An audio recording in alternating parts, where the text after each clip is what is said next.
সময় ৭২-এ আপনাদের সবাইকে স্বাগতম। মধ্যরাতে ডক্টর ইউনূস এবং নির্বাচন কমিশন সিইসিকে কঠিন মারধর। পরিস্থিতি বুঝে এইমাত্র ১২ তারিখে নির্বাচন বন্ধ করা হলো।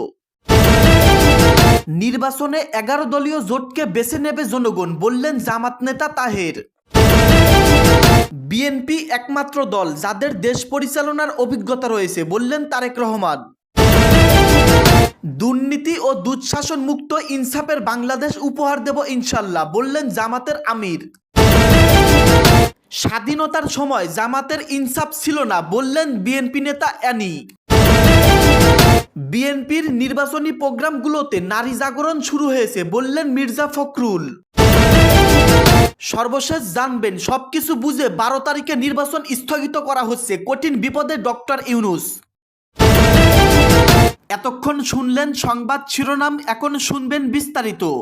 বিএনপি একমাত্র দল যাদের দেশ পরিচালনার অভিজ্ঞতা রয়েছে।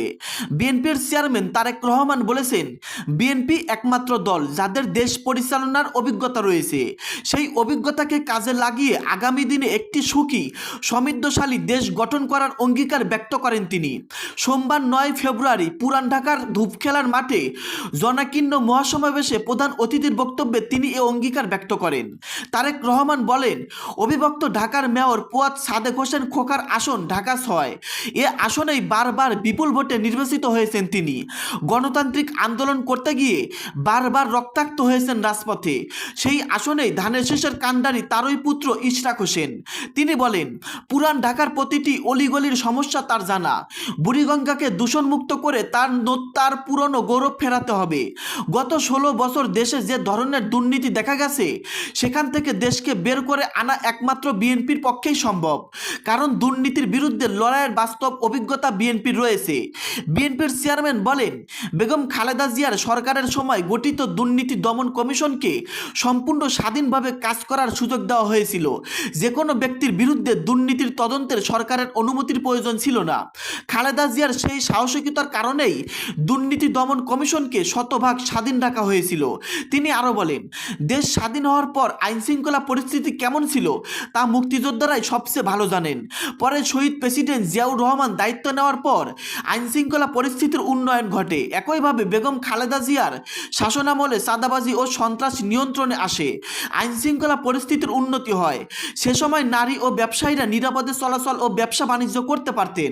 দুর্নীতি থেকে দেশকে বের করে আনা, আইনশৃঙ্খলা পরিস্থিতির উন্নয়ন, বেকার যুবকদের কর্মস্থান এবং নারীদের শিক্ষার ব্যবস্থা করার অভিজ্ঞতা বিএনপির রয়েছে। দেশকে সঠিকভাবে পরিচালনা করতে হলে প্রয়োজন সুস্পষ্ট পরিকল্পনা, যা বিএনপির কাছে আছে। নির্বাচনে ১১ দলীয় জোটকে বেছে নেবে জনগণ, বললেন তাহের। জামাত ইসলামের নায়েবে আমির ও সাবেক সংসদ সদস্য ডক্টর সৈয়দ আবদুল্লাহ মোহাম্মদ তাহের বলেছেন, গত ৫৬ বছর ধরে বাংলাদেশ একই ধারায় চলছে। এ চলার পরিবর্তন চায় তরুণ প্রজন্ম। এই তরুণ প্রজন্মের দল এনসিপি আমাদের সঙ্গে রয়েছে। একই সঙ্গে রয়েছে মুক্তিযুদ্ধের অন্যতম স্পেশালিস্ট কর্নেল অলি আহমেদ। সুতরাং আগামী ১২ তারিখের নির্বাচনে ১১ দলীয় জোটকে বেছে নেবে জনগণ। সোমবার ৯ ফেব্রুয়ারি সন্ধ্যায় জামাত ইসলামের আয়োজনে নাঙ্গলকোট আরিফুর রহমান উচ্চ বিদ্যালয় মাঠে নির্বাচনী জনসভায় প্রধান অতিথির বক্তব্যে তিনি এসব কথা বলেন। ডক্টর তাহের বলেন, আগামীতে জামাতের ইসলামী নির্বাচিত হলে একটি সমৃদ্ধ বাংলাদেশ গড়ব। আমরা দুর্নীতি করব না, কাউকে করতে দেব না। অতীতে আমি সহ আমাদের অনেকে নেতাকর্মীর বিরুদ্ধে একটি টাকার দুর্নীতিও খুঁজে পায় নাই। কুমিল্লা ১০ আসনের বিএনপির প্রার্থীকে উদ্দেশ্য করে তিনি বলেন, এ আসনের বিএনপির প্রার্থী ছিল আব্দুল গফুর ভূঁইয়া। তাকে ষড়যন্ত্র করে বাদ দেওয়া হয়েছে। এখন যে বিএনপির প্রার্থী, তিনি আল্লাহ না করুক যদি বিজয়ী হন, তার ফলাফল আটকে যাবে। এখানে আবার নির্বাচন হবে, কেন এত কষ্ট করে আবার ভোট দিবেন? একবার ঝামেলা শেষ করেন। আমি ১৪ গ্রামে নির্বাচিত হলে, ইয়াসিন আরাফাত নাঙ্গলকোট লালমোহন আসনে নির্বাচিত হলে আমরা দুজনে এ আসনে উন্নয়ন করব। জনসভায় নাঙ্গলকোট উপজেলা জামাত ইসলামের আমির জামাল উদ্দিনের সভাপতিত্বে প্রধান বক্তা হিসেবে বক্তব্য রাখেন দাঁড়িপাল্লা প্রতীকের প্রার্থী মাওলানা ইয়াসিন আরাফাত। বিএনপির নির্বাচনী প্রোগ্রামগুলোতে নারী জাগরণ শুরু হয়েছে বললেন মির্জা ফখরুল। বিএনপির নির্বাচনী কর্মসূচিতে নারীদের ব্যাপক অংশগ্রহণ ও রাজনৈতিক সচেতনতা বৃদ্ধির কথা তুলে ধরে দলের মহাসচিব মির্জা ফখরুল ইসলাম আলমগীর বলেছেন, বিএনপির নির্বাচনী প্রোগ্রামগুলোতে নারী জাগরণ শুরু হয়েছে। সোমবার বিকেলে ঠাকুরগাঁও সদর উপজেলার জামালপুর ইউনিয়নের শিবগঞ্জ পারপুখি বিট বাজারে আয়োজিত এক নির্বাচনী পথসভায় তিনি এসব কথা বলেন। মির্জা ফখরুল বলেন, এটা আমাদের জন্য আনন্দের বিষয়। আমাদের মা বোনেরা এখন অনেক বেশি সজাগ ও সচেতন হয়েছেন। বর্তমান দেশের জনসংখ্যার হিসাব অনুযায়ী দেখা যাচ্ছে নারীর সংখ্যা এখন পুরুষদের তুলনায় বেশি। আমাদের ঠাকুরগাঁও জেলাতেও পুরুষদের চেয়ে নারীর সংখ্যা বেশি। এ সময় নেতাকর্মীদের উদ্দেশ্যে সতর্কবার্তা দিয়ে তিনি বলেন, অতএব ভাইয়েরা সাবধান, ভালোভাবে কাজ করতে হবে। নারীদের এই জাগরণ ও অংশগ্রহণকে সম্মান জানিয়ে সবাইকে দায়িত্বশীলভাবে মাঠে কাজ করতে হবে। পথসভায় স্থানীয় বিএনপি ও অঙ্গ সংগঠনের নেতাকর্মী সহ বিপুল সংখ্যক নারী ভোটারের উপস্থিতি লক্ষ্য করা যায়। সভা ঘিরে এলাকায় ব্যাপক উৎসাহ ও উদ্দীপনা সৃষ্টি হয়। মির্জা ফখরুল বলেন, আপনাদের এখানে আমি পরিচিত, আগেও নির্বাচন করেছি। 1991 সাল থেকে আমি নির্বাচন করছি। এখন পর্যন্ত আমি কিন্তু আপনাদের ছেড়ে কখনো যাইনি।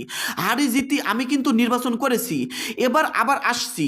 এবার একটু নতুন পরিস্থিতি। এবার আমাদের সামনে আওয়ামী লীগ নাই, নৌকাটা আছে। একথা বলতেই উপস্থিত জনতা না সূচক মন্তব্য করেন। তখন মির্জা ফখরুল বলেন, ওই নৌকা না থাকতে এখন আসছে একটা দাঁড়িপাল্লা, জামাত ইসলাম, তাই না? উপস্থিত সবাই আবারও হ্যাঁ সূচক মন্তব্য করলেন। তিনি বলেন, জামাত ইসলামকে কখনো আপনারা আগে দেখেছেন?